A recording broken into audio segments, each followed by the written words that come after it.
Piran Singapore Sibu, untuk payana bagi tamakta, ay pulau ku langji nam taki ba, Ojali Singapore ni Panda, kai kuna ba uti na bagi tamakta, Youth General Commander da Sinajari.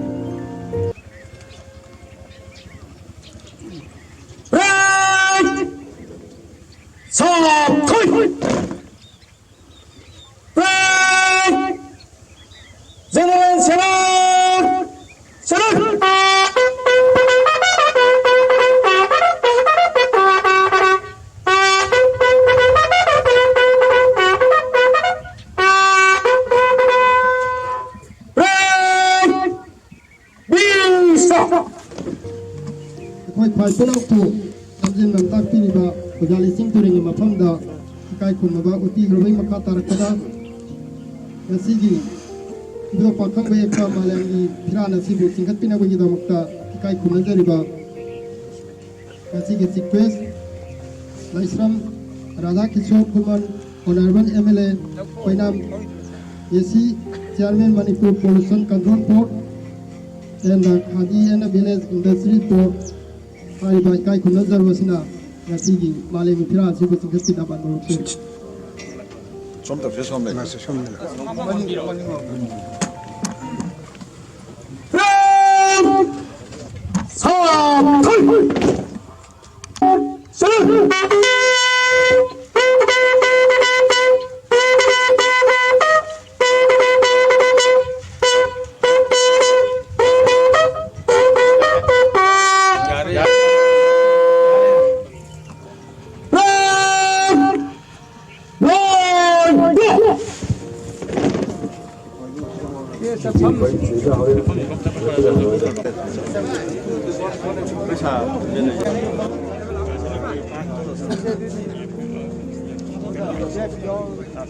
Keno mana?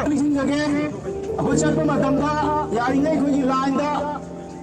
single line dah tapi nawa, mungkin jadi. November ni tahun ini tu,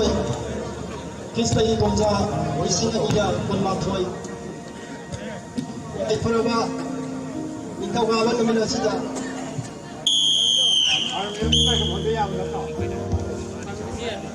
No.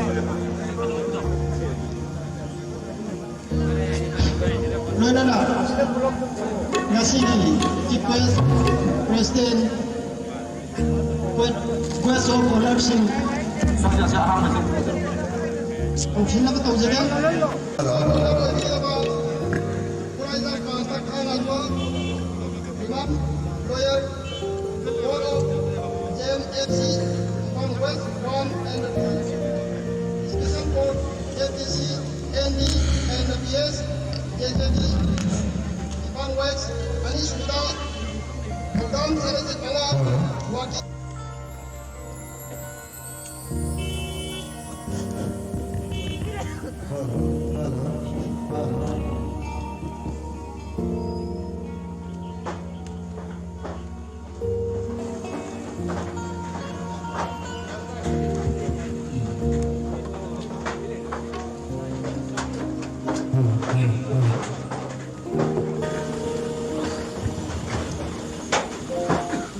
Kai khundan jar basi kamam landa lengsin begwagi makata asigi function asigi sayong sei sapi na bagi damka organization asigi sesawai singgu noyulo topsin jai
ngasi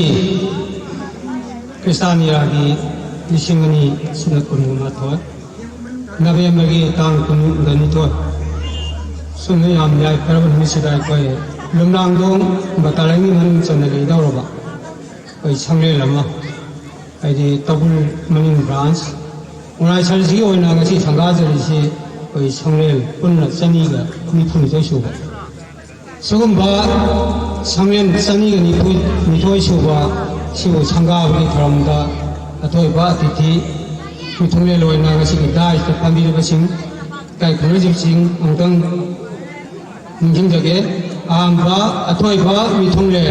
시그웨 소넬레진 베이바 닝원 라이스람 라다 키쇼르 쿠먼 Honorable MLA Anam Assembly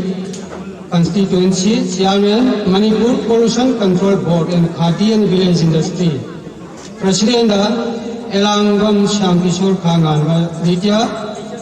Senior Scientist DRDO Alga ka khonda meeting sing on lengen video sing bi Prajan Khan Khanganwa Liman Loya Ani Subada Haudam Jarajit Mangang Working President BJP Election Commission Tawur Aroibada Yangan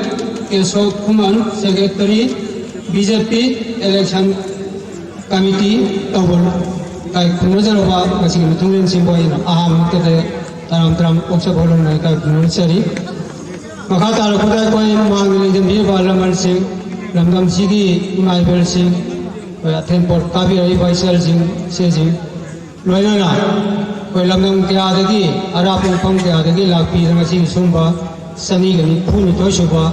Maitai Hoi Langon Sindam Sangel Kauba Koi Sajal Academy Kanaba Sponsor di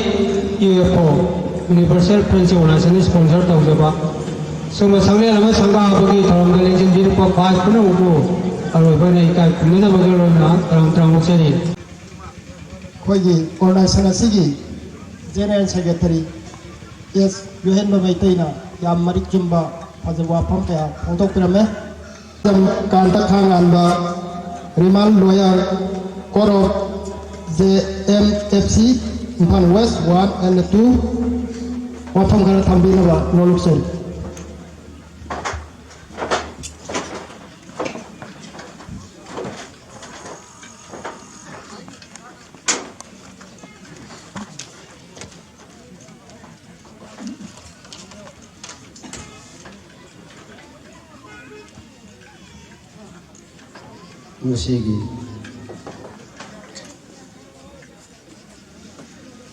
Musigi Sajan Mitei Huyel Lalong Sintom Sanglel Sajal Academy Togul Sangha Masida Hanboina Lamdam Simu Konbile Bendabu Kokmona Rumjari Renana Masigi Toro Masigi Dai the Lengsin Deva Masigi Chief Guest Perform Lang Lengsin Deva being one of Panjarada Sri Laisam Tata Kishore Kuman Honorable MLA Panam Assembly Constituency Chairman Manipur Pollution Control Board and Khadi and Village Industry Board the Kai Kunapur and Komanjari Dana Nasiki President from Nandalek Singiriba being one of Panjarada Telangam Sam Kishore Kagamba Retired Senior Scientist DRDO Emo Defense Government of India and President BJP Election Committee Tobul Kokman Kurumzari Rena Masing Guest of Honor the Langsing Deriva Mingan Panjara Podam Subject Mangang Working President BJP Election Committee Tobul Rena Sri Yamlen Kishore Kuman Secretary BJP Election Committee Tobul Rena Mang Langsing Deriva Ibu Chamber and Tapi Hong Boza Guru Punumak Amadi Mai Ben Punumak Venra Murkroi Toguroi Laloi Punumul Koman Kurumzari Sumba Yam Namamal Leva Function Amada Curriculator Box Chababu Dai the Linsin Devi Shakti Pigi Bagidama Punumak Pusho Karan Komanjari Yam Nali Raba ममल लेरबा मसुं मथौना लेरबा लालोइसिंग कथोपदर थल्लबसिंगी हंसलमदा Yohan बगिदमक Avsari सनीगा नेफुनिथोइ सुबो Sangle Lama संगाबसिदा Sangle Lama संगाबदा दुकी मतिक yum मसारग संगले लमा संगाबदा अवाबा ओइबा मतमसिदा संगले सनीगा नेफुनिथोइ सुबो सारे मधुगिदमक्तनी हाइदना बियाम तिंदना लेंबिरकना थेरकोट काबीबना अमदी सोरबु नुसिबा पुनमक थागदिङैनि ऐना सुम ताजबदा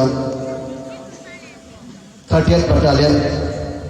Battalion Kunsani Paleba, Mapaleba Battalion Marileba, Asamda, Tripura, the Su, and work branch Hangani, Haidodi, Kanna, Lamba, Pamina Tazaba, Chowrava, organization Amagi, Mui Lakaya, Leba, organization Amani Haina, and Kanjay, Sumla, Maman Leba, Mushi, Sinamasi, Pimushi, Miamda. Pinning work pauses, Kari. London Kudingi, Sanglel Sadana, Miam, the pinning of Pausel, Penetenzabada, Sanbana Vatia, Silava Malay, Sidhiva,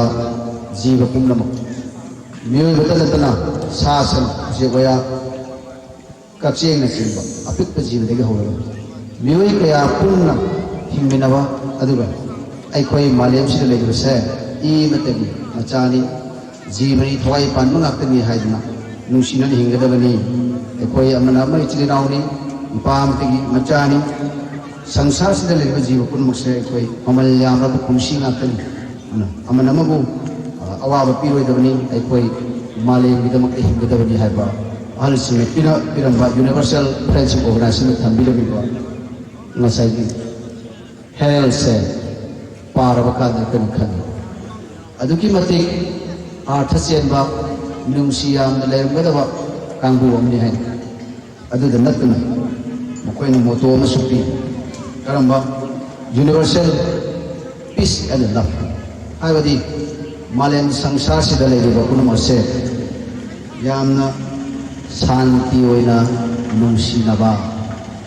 However, Universal Peace and Love, Iva Timsida, Motosida. Nasi Paulet and Sanction of Musina. So the Singamoga Samapa who put the Nasi Paulet and Sanction of Liba, Kongangasida, Hanbalitawa, Epagi, Morploy, Pimusha Palalo, Punamaksa, Machine Nasi Pauta with Karina. High the Mepum Kudimakna, Maigay Kudimakna, Hanganguna Lapadu, Equin Nasi Tempada, Achumba, Kamakan Batandawa, Minusi Chaukulina. Masana masagi tabu pangtok pada kanal mo tagi mateng laudana hinana ba honaba organization amani loinana malay masida lalai tabalai ba am onina bigidama sinjaba musu chenjaba maduda kari kari change haina masana khanjaba kandadi mi amada akai hamata tawudraba kanagum banugi punsida apan bamata pirudraba mioi bi thamoi seng hinana bagi Wakal Lord of the Sea Power Junction of Paduna, no monomagi, Nigi Masimasi Panian Kale, Simlava, Lurava, Tanpan Payada, Nebaksi, Kaibia, Lava, Kanagumpa, community among Marta, Yingtina Bagi, Pan Karkumatamda, Maduya Roy, Ekoi Pamati, Machani, Haidana, Manabalingel Uttana, Ekoi Mui Kaya, Nadile Chatuna. Tokiba, when made the Tinkanka, Masina Pulibadi, Jat Kenavalatana, Dharmaki Kenavalatana, Equai, Pamati, Machani, Haiba, Wakal or Ludaneva, Nasipa of the Universal Friendship Organization, Hingapasa. Adabu, Sawa Organization, New Lakaya Labor Organization, Amana, Honoru Taudana, Kanagama, Tolo Pungalatana, Kanagavasa. Sarkar regular organization amatadagi funding pangdana masana marondom pijo tujadana sechadana amasung niti niyong nakna masada pale kosa singadin sujaraga punamak sigi yai panawa singirabali aduna haidana halamun sunguna tapiramba adu maluchin purelgi wahi singadada इंदना ngasi fawa chachariba organization se siam mamal lebu organization ni ikai khumna ya mo yoi ma tne na lo ngasi uriba pimu sepa universal friendship organization ni thaba tarokan dan thawro le haiba kaimatam da nai gi iru iseng to matam iru loi hana khangna ba tangai phadaba shanti gi paujel puba lammi haibitai puram masing sibo koi kai khumna uli mandi puram masing sina ngasi manipurda aikoi khanawa yade aikoi amaga mo nusinani hingadabani shanti wani hingminagadabani haibagi paujel ama ngasi paujel tena porpaduna ngasi gi sani ga nipugani thoisuba sanglel asi sangabu nambani aina khanjai tungdasu hena phaba sanglel kaya lekatuna malemda lal leitaba malem oinaba gi damak mang baga loinana hanba leitana sahi kaya jangsi iba irukloi laloi thobroi punamaki onaba kanba mari khang kanba tandaba minumsi chawbagi bunmak sina oirakini aina aikoi thajai aina su thajai ngasi phawda anagumba matada akai bo wahi uta haidraba achumba ta sasaraba ki asemba do khanglapadagi achumba masak khanglapadagi o punamak na tawi basidi aikoi malem gi oire haina khanglapani kupdagi di punamak na nusiba helakpa punamak na sahajo pilakpa aduna dan tawil masing hengalakpa aduna ngasidi sanglel kaya masing hengalapani haina aina khalli adu tunggal lakadoriba generation kaya ta paujel sin sum tabna pibu ngamlagadi aikoi yamna phaba organization ama oirakani oisu oiri aina khalli adubu chawthokpa leitraba wakhallol aduna achawram kabagi hinabi yawdraba hakchang sing aduna asidi amatto oina ubase masimari ai thamjani haina balai akan manong lei lakha matamda achaubu upali tugiba akan manong lei lakha matamda achaubu upali tugiba yai mara thukiba yai adubu masana masabu picture yaina khanjariba napi di maka mata sutat pelite akan manong lei luksina homlosu napi maka mata pelite mara phuga pai pelite haibadi isani saupi ek khanjarga hingiba napi sing asana masabu sawre hal khanjarga upal sing adunadi akan manong lei lakha matamda ti adubu sumai tawdana sigi sajalgi moroi langoi sinsa masana masabu apikkan achumbada tawjabani mingonda lajadabani haina khanjaraga hingjaba sina maram oiraga ngasi phawba kanagumba akan na sahum haibadi humduna punana bohonarpa mayam amidagi nathai dun ngasi phawba ingna nei haijabani loidana zat khaidana raman su yauri ngasi gi lain kai sol bi thabak sida atop community kaya ge myo kaya su yauri takodi zat bizat khaidana koi imam ri machani ifale ba se koi puni himina ga jabani haiba pandam ga chali hai adu masu kana phaje adana lang leitawa male ma sen na bohonari gida mina mibu minam diba mina mibu tam thak to biba khadrak madak to biba aton ba sing na happy badagi jiba kaya hoi koina pha na cha na hakibagi hakchang gi manga mongpam ohin khibagi nongma tra nongma malem sir kari gumba ba thukani aina halaman singna haibiram bado sak udaba lal madi chotna lakhini aina takpiram ba lakani haiba phumpham du chap chana koi lakhi sak udaba corona gi lami singna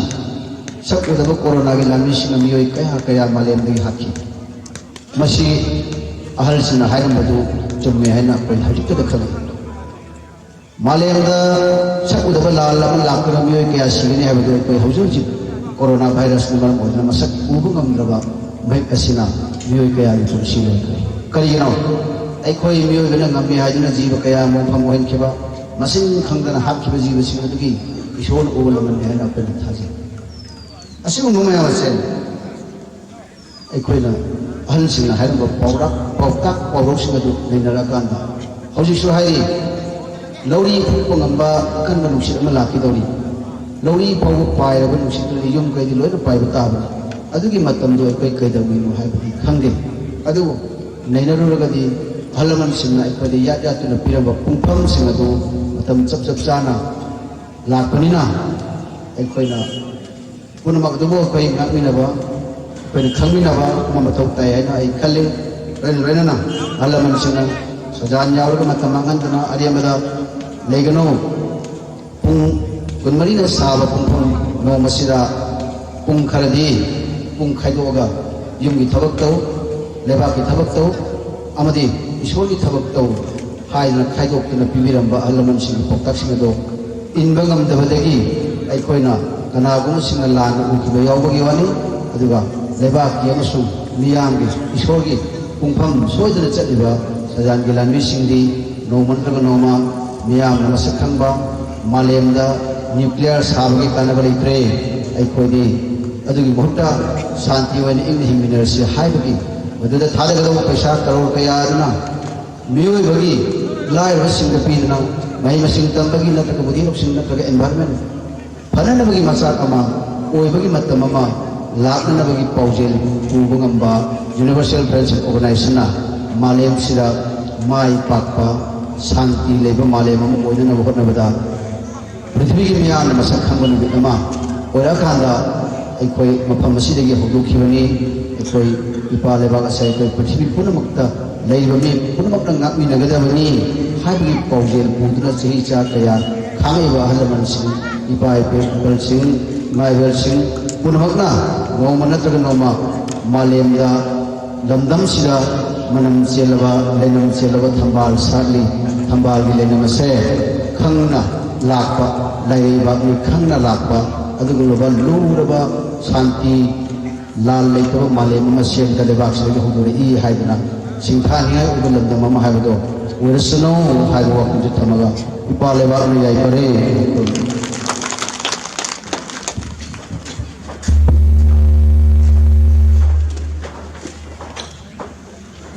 kai khunazariba Guest of Honor Khulai Kanta Kharamba Riman Lawyer Yam Pajamu Wafam Tambirame Makata Posidi Gasigi Sequeski Pamam the Lenchen Biriba Islam Radha Kishore Kuman Honorable MLA and I'm a Assembly Constituency Chairman Manipur Pollution Control Board and the Khadi and the Village Industries Board Wafam Hara Thambina Balonchen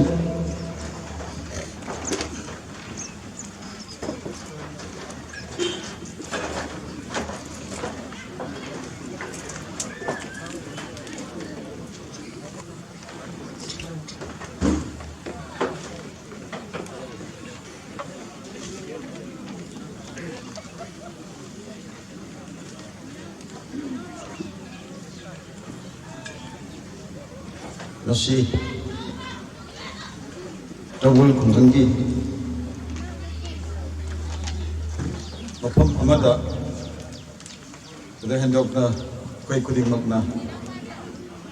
Koi Kuding Makna Kai Kunazariwa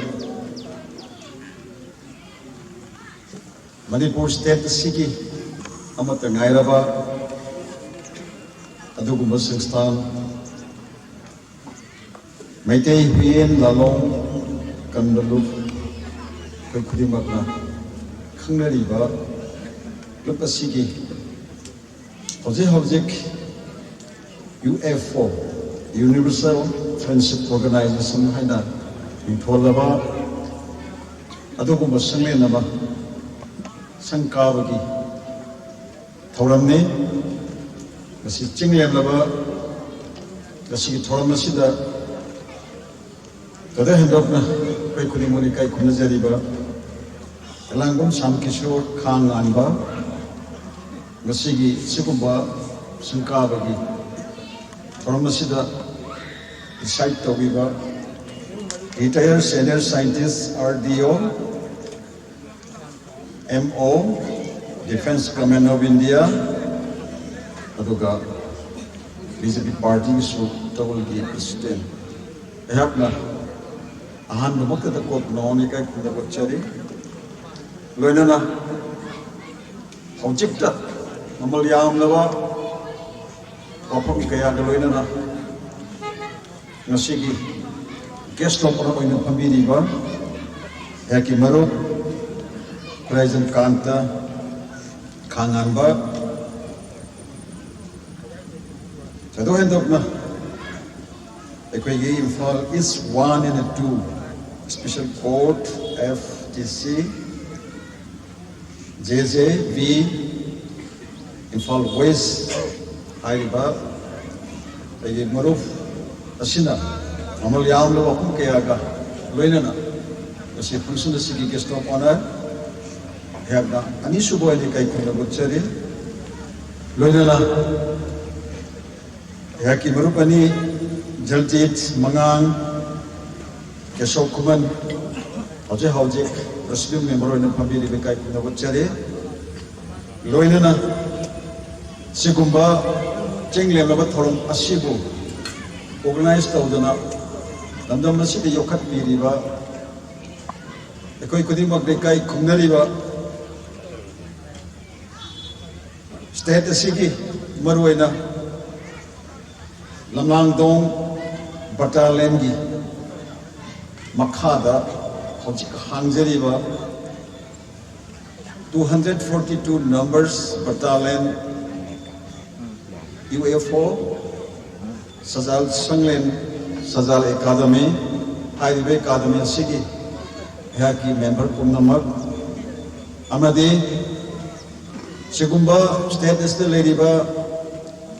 242 Sajal Academy Egi Mapan Singh Amadi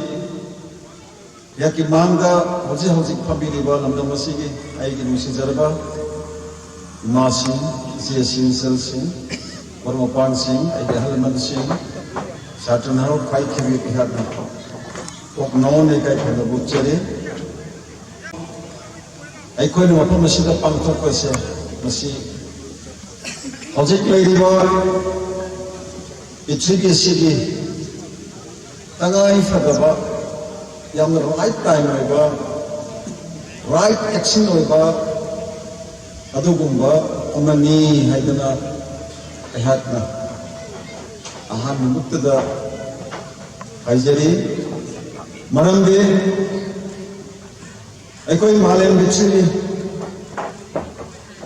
ekoi na khangi madudi ngasigi bichini sida leriba miwi lugal wenana human being ekoi kudi makal wenana leinariba Koi sagun na riba, aman amagi mateng long na riba jiba panu pum na mak, thawai panu pandaba. Kuting mak ki rights, responsibility lay, na sige universe asida. Koi ni jam na, nung makhapu, koi na karisunati hana khale, nung jaw amana, na sige malem bitsi sida kari, mathok tauri hai mase yak samlap na thamjage. Yamna sarko matamda usari besasina malem sida khangma ngdo matamda madugi hitta do madugi mesa do nungna sida absorb to gire harga oren inatko matamda nungna sida gi mesa do thado erga ekoi malem sibu mahatna control to ya regularly ba aina ngasi uri ba igi mangal ibu upal bapal sinne kana karisule tiana khali ba yaningo matam da yan ba mangal ibu matam da magan ba ikoi na sinani mong sinari ba upambi sinna sinna ngasi di ikoi na hingana bagi aina ngasi lepsari ba ikoi kuding mag na hingana bagi ado gumba nusida to oxygen na do bahag piri usina sa mata laita ba namita ay sulera do kaya yang na importance lay bano hai bado ay na kentak thamja bane jiva sing na sine koi de piri ba ay koi ge hinginari ba jiva kaya jiva lak kaya sing sina amana amagi mating lorega amana amada mating pang heraga nasi ge malen bichi bichi lay bane koi na khange mado de nasi ge university da hoje koi kari problem lay ekoi kudi mun na house thenari hoi koi ki biggest problem khwai di chawa problem se kari no na side koi environment कोई environment से climate change है हौजी की लोंदा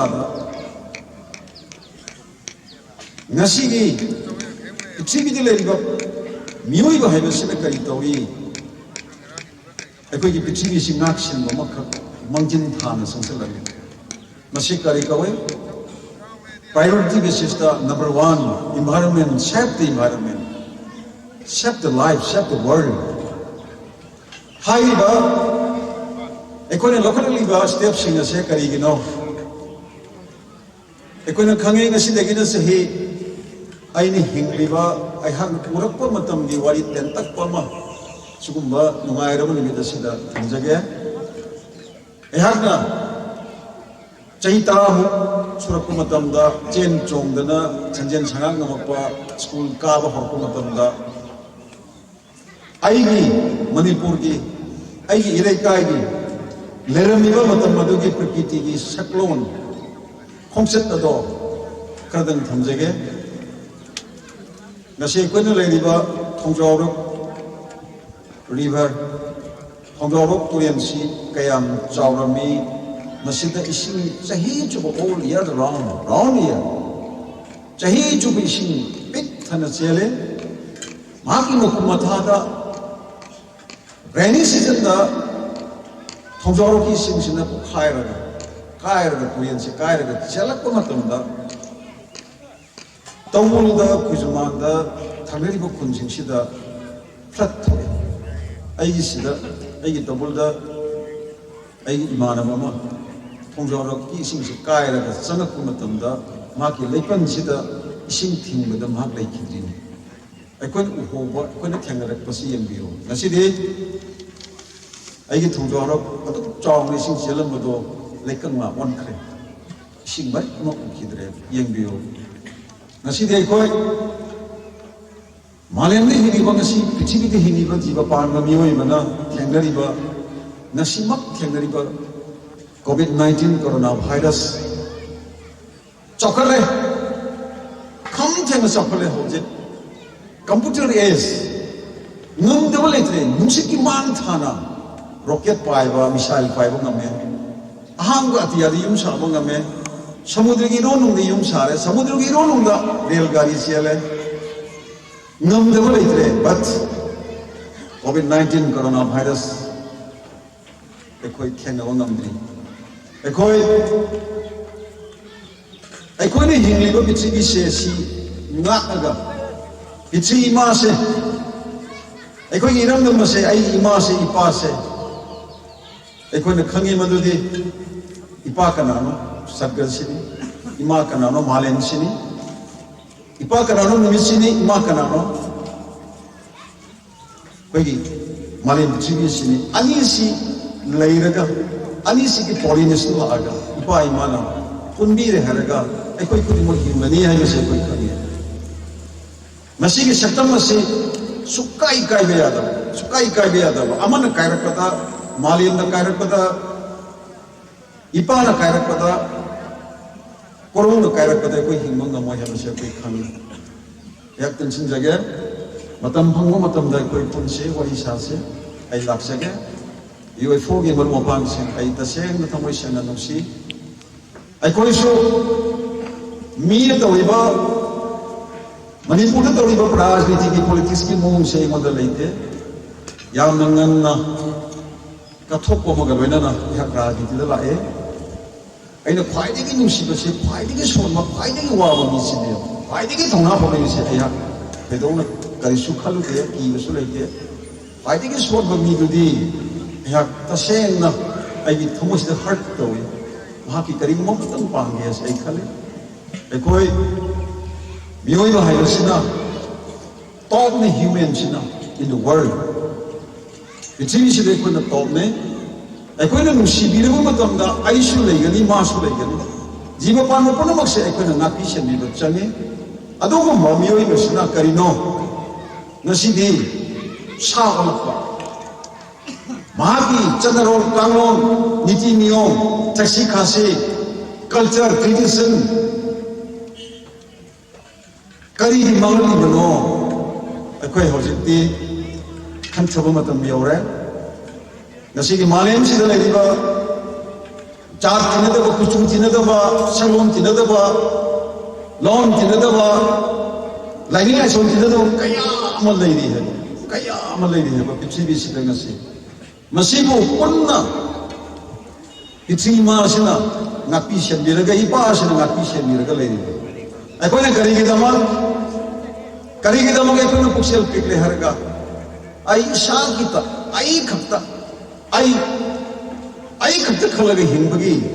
ai nuairaga ai chokalaga ai yum saraga ai nuairaga mi uringe daina potom lana toraga ai oigena khali bisi karigino aikoi hingma hai bisi kari change apun bagi saktam mama change apun bagi liching ama amato liching ama apun bagi change hai bisi kaufadi naside chokal krabalai paksing yang biu nasi chokal ba Japan thangani ba China makoi mi singi culture motif responsibility of the people of the China and Japan nahi ne bam takar le ne Japanese lagu aiga Manipur da laktana aigi department ga MOU sign tamna coffee tha bagi Japanese coffee tha bagi nokoi Manipur se Radha Kishore bhai Japan pe kaya musi coffee ga mulberry haibadi sericulture ga ani se tawru su Manipur se di tip top te lai bi agani hai ai su khange koi ki people sing siki koi ki mandate se government and the peoples pradhan amasung sarkar ani sida adak naina amagi yum da su lekai da su mana tawdi ai yoi mana tabu se ai yaning de tabuk tu pan ma sunata ba mine to ribu da share to sunata ba morally support to sunata ba koi adugumba amana to da amana panging da bagi madugi habit ma culture ma mapam asida form to base ai ta senga sukya yaning de saukhat pa development to ma tong da miyam ki thamuk to ba kana kani ai ma nang ma kana su khairoi da bani lai pa ki individual sector la da ai gi haiba la da to jo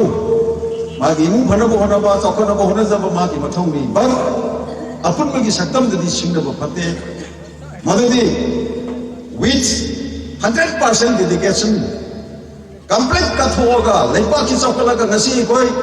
kari gi lumdam sida number 4 gi truck ki edik sida tabul le kari gi truck ba ma khoi ma da truck ma edik bore ibono yuchinga masi ai koi gi niti lan gi chadaro kai ko gi nei ai koi ma se musina to ko gi nei hai sidi kana su masi ka ko yaro gamen wai dana su ai wai dana su masigi thana control to na sifai khuding na su koiroi bai ngasi de koi apaba lai pa ka phoma jati ma oina na gi damo masigi UFO na tori base koi khange ro kana ga mi sing UFO bu hantana khan ba su ui yaro modo aina Radha Kishore lai ga su ga yaro maram de maitei gi maitei me sikana no ai kuman basane ai na po ko de gi ngasi pa ko da koi atopa dharma gi thindana pota satpa mi na te baina sum election to buni na ma sum su dharma ni ti rajniti se pungi hana satpa gi wane ta shenga de ina nushi de badi mai dai ba ta le ni ti jati sin se jing dam de le ni sin na sin se sigi da ma kum si se da ga mo khat to ge ha ni se ai ge life is promising tausu to bi kan masla themi masla se UFO na thane Mr. Dosu laigani aina thane Mr. Dosu laigani kana ko mo na thane Mr. laigani masi ai koi under the consideration under the discussion koi punmagi matam yaure lepak si mang hi gani drug ki war ma ai pai dagi ki base drug ki war sini drug sidi khairam moi ta moi once drug attack to braba test to braba anal nam abu never again maki live to halakani khangano lakni da precaution na best ni ai di shana oktaba ai di nauna oktaba ishuna oktaba kanda mama mapa dona magi masa masu singol losinna bhane to gono hack chingra ko tawani kupta kudakta lebak sara sala khana ra kanda da issue do matter do mado koi losinga do bane magi masa ko du to hi truck चाई गुली चाई अदु तौगे हाइरोगा आई इसा पक थोंगी है खनबगी मोमसिना ngasi मैत्री भाषिदा कोई कन्मगम दबा मसीगी इशुसी वरे की बने है मरम मसिना अखोई लेपा कसिदा आई ले है आई से कनानो है बसे आई आइडेंटिफिकेशन ऑफ मैत्री अखोई मफम मसिदा लेबा ये तरेत सलाई तरेत हैरम तरेत लेरम तरेत लाई की मुना भी तरेत अखोई तरेत ना कुजिंग वरगा हजगरवा इरंग मसिबु लेपा कसिबु नाकपिरम बिबा लेपा कसिबु सेमम बिबा अदुगुंबा मैत्री लेपा से मसी मगन गनुसे अखोई की जाति से लेई हैबा आई लेई हैबा से पृथ्वी दा उत्पा मचंगे मधु की आइडेंटिफिकेशन न मचंगे मतम मधु खमतदा नसी अखोई की मिरोल असिना ना अब मतम दा मतम अदु खमतदा वर्ल्ड लेई जाति पुनमंगना अखोई को रिकॉग्निशन पीगदबने नतदना मिगी मितों तंबदा मिगी चौकटपा मिगी नुंगाइबा मितों तंबदा अईगी इपागी इमागी चनरोल कया चनरी कया थवलों व्यवहार कया नशा ताकि की बतो कोई मौगी लशाबिगी आई मांग रही भाई चर्चा सिंसे मशीन नीति सुकाई कई गनो मधु काई दो मतमदा लेपाक शांति होइगने इमुंग शांति होइगने चको थोड़ा लेगने है बा काई खरो मतमदा कोई मेंसन सुमम गमो है चक्कदबने थोको वाथो के मतुंगिना एनी सफाई करगदी कुंगोक से चपताइना लबुकता थबुक सुब तारगदी लबुक सुबगी थबुक सुबगी फी सेटप ताइना चिंग कारगी चिंग चटप ताइना चिंग फिरों सेटप ताइना दरकार की बतुंग ने फी सेटपदी आई बस आई युममगी सागै मगी मोंगनी निंगमोल ने आई ने तमदब ड्यूटी सिनी आई के रेस्पोंसिबिलिटी सिनी है सिबदी सुको को फदि है बसे ngasi बिफम सिदै हान मयामदा अमुक कहना निसिंग जरे मतम मधु खतदा लेपा गसी कंगनी जाति से कंगनी ngasi UFO na ngasi kari tori ai koi gi inaki ipai ko sin chahi ni sing kaya lagi iram da masi ku ngak maram ni kari gi ngak pa mioi ba hai ba ji ba sidi achau ba pa me nungai ba pa me mi maram mi gi lepa ai gi oi ba pa me आई के लेपा के सिंगा के ना होना मरदा होदरा को मतम दा इनिंग थौ कया ना लेपा के सि अथौब कया ना करम लेपा सिंगा की थेखान कया ना लांग कया ना चे सिनक नक ना कोई चहि तरे कुंता को नांग नी बा इंग्लो मणिपुरी वार 1891 की मतम दा आई कोई अमुक तंग येंग बियो आई कोई की अथौब सिंगा मकोइना मकोइगी थांगी अदुगुंबा थानाइदा अखोइना तारे हंगामरु कुचोक मा पाइरगा हंगामरु है पिक्रबा इन टर्म्स ऑफ लाख कुचोक मद चले 1000 चले मदुना लंगसनबदा थांगु हाइबगी थांगलोंदा हंगामरु चंगदी हाइरिबनी पानदी हाइरिबनी अदुगुंबगी अखोइ मुगना दा कंजेदा लमजेंदा सरित सलाकता अखोइना तौरमेबा हलमन सिंदा चनरमेबा थांगता मुगना काजे सबोल कांजे तोंगान तोंगान मखलगी मार्शल आर्ट्स सिंदा दो ngasi मालेम मसिदगी मुतनबगी दमक्ता यु अफोना मखोइना नागा सेंगोतगा लई मसी मैतेगी आइडेंटिफिकेशन ने मसी मुत्पा मतम दा मैती मुत्की दोरिने है बसे अखोइसु खांगी मदुगी दमु नखोइना लिंगबने सो कोई खांगे मसी ngak silba कांदा आई से अफम मसिदा राधा किशोर को मी कुमन मसा राधा किशोर को मसिदे हिंगामी है बसे मदु मीन रेस्पेक्ट तो गुदो नि रिकॉग्नाइज तो गुदो इन द वर्ल्ड इचिगी सिदा मालेम सिदा अखोइना मतम तमगा अखोइना मसी को कौथोखरगा मांगजरी सि कनानो बा तोंजेरी से कनानो है बा कानरी से कनानो है बसे कोई खन बताबने यार mayam akwai matam sina time constant level na orbit to dre tension jage akwai jati amagi magi forum amagi channel madagi shabeta channel on chat loina na yaki culture ai dharma niti होती के लोंदा राजनीति कोई खंग बतावने कोई नाक बतावने मतम मधु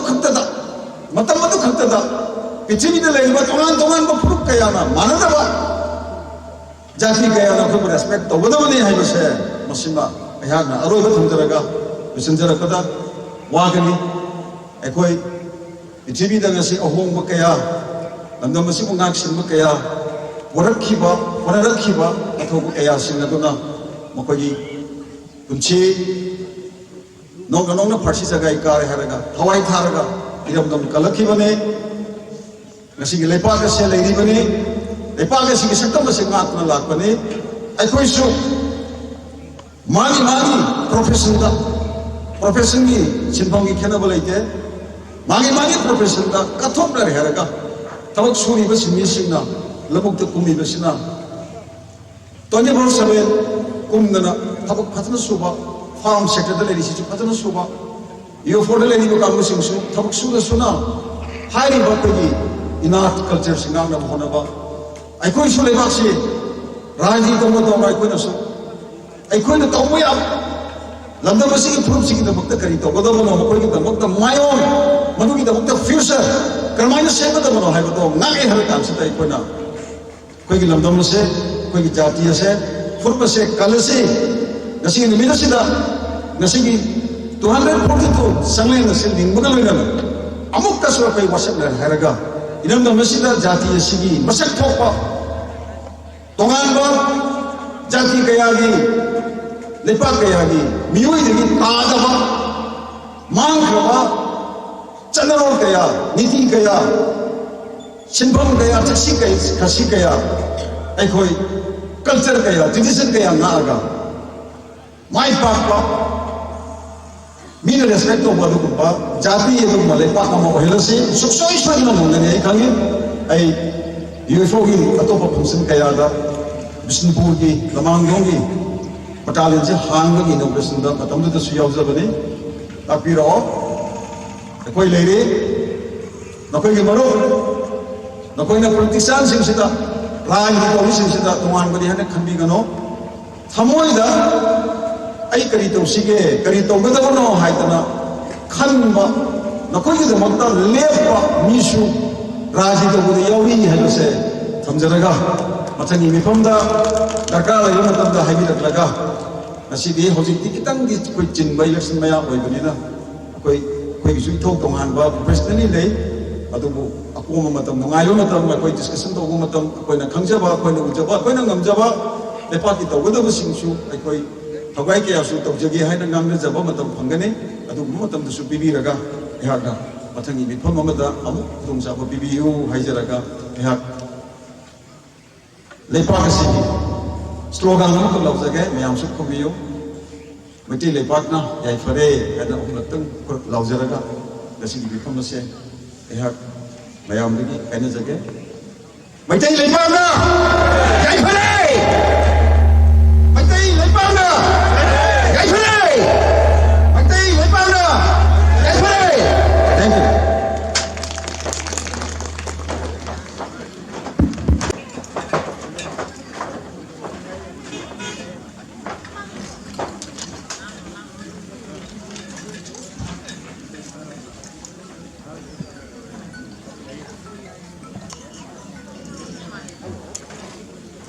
अना अहम मुक्तदा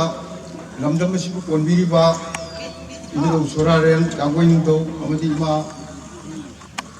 पुनमपु खोइरुमजेरी मथंगा मसीगी असिगुमलबा चावरबा Meitei Huyen लांगलोन सिंतम संगलेन सजाल academy तबुल मनिंग लेकाइगी संगलेन संगाबा सिदा चीफ गेस्ट लेक्शन बिरंबा अखोई मिंगोइना पंजरबदा सिरी राधा किशोर सिंह टेंग शेटपा अखोई खुदम मनतबु अखोई मैते जिंगी नुपी जिंग सिगी फिजोल की मरमदा nganggre mayang dadi kamai tawgebu nupi ji mayum pale pande hai base akoi bindi ji da khangnai ya sibu yamna byabhar tawna khalne ya bomase adubu akoi ki manipur dadi madu ahal oirakpa natana naha dadi madu thudokna maintain tawdre adi thamnadre chap managare akoi emele sabna so aifet ning mele me aina kitab madu ning je koibani duga mathangda uji akoi inau singna sajalna santure ba masi yamna akoi phidamnikai oiba adumba thabak ngakta taurei akoi nure makoi ji thoidongna akoi mayamga khana chenaba adugumba marai yenaba thoidongna yaude akoi maside yauriba akoi inau jingji yamna shanti oina mina hairingai dum taba ai ithau tawjeni ai mingon de karim de seroi adugumba haiba wakham chenba ibungo jing oina tawi sumaina akoi khudimakse afaba wakham yengthinabagi wakham leibidraba adu oredi masagi friendship murup mapang haibudo oirakani sangsar sida jengaba leiroi shanti oina panba oirakani adigi akoigi academy haitare sajat academy yuko na puthorapadasu ase mamangai gi matamda mirei China Jin hai mi matum de rujin China hai re adigi mayamar sina mamangai da awa makhoina landara ko matam da akoi gi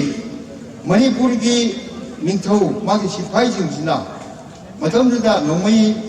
ka se leram pote thang ta dana masa bu defend to ka hingjeram kanjeram lebasu kannaba kunagi madugi phidamdo dik oinanaba akoi thangten tamba muna tamba kaya makoi organization jina sangge namba sari bisida madu tamnanaba pangthonanaba tawbani madugi namakta darkar oiba kaya matung de leirabisu akoi honorable MLA sida tanaraga mating punamak pangjage aduna Uji hai ba pising che mapung phana afaba lambida purangna ba myo bi wakhan je afaba lambida purangna ba bonasi adula you pogi lady ba tauri ba thabak uji machibu ishwar gi mapan degi tauru ba kuji makta mongol oina na ba aina kurum jeri asi haijaraga mayam deki birai bose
function asigi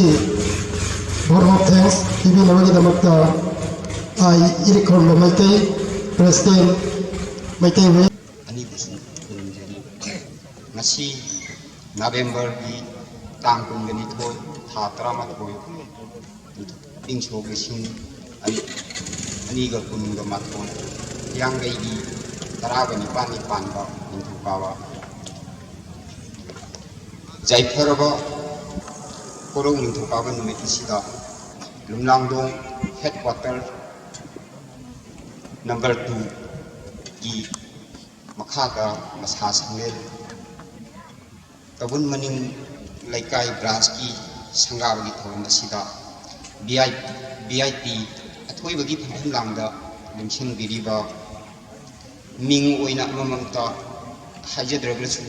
putna chuting jaraga nasigi function asibu hajarugada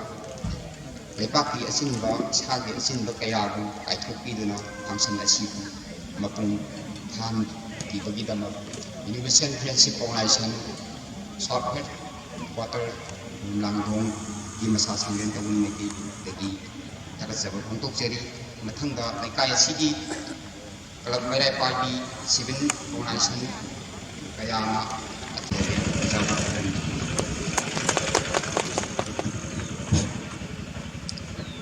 branch asigi president ai irikomba maitai board of thanks bibi garabagi makatar pada ngasigi thoramasibu loisilena lautopinaba ngasigi president ki thamam delengsin biriba elandom samge sorkhangan ba ngasigi asumlaba chawraba maitai huyen langlon Sintam Sanglen Sajat Academy Tawul Maning branch na lang tuna pangthuk iba chani ga nipuni thoi suba Sanglen sangga bagi asumba inaugural function asi loisan jere haina ainu law thokse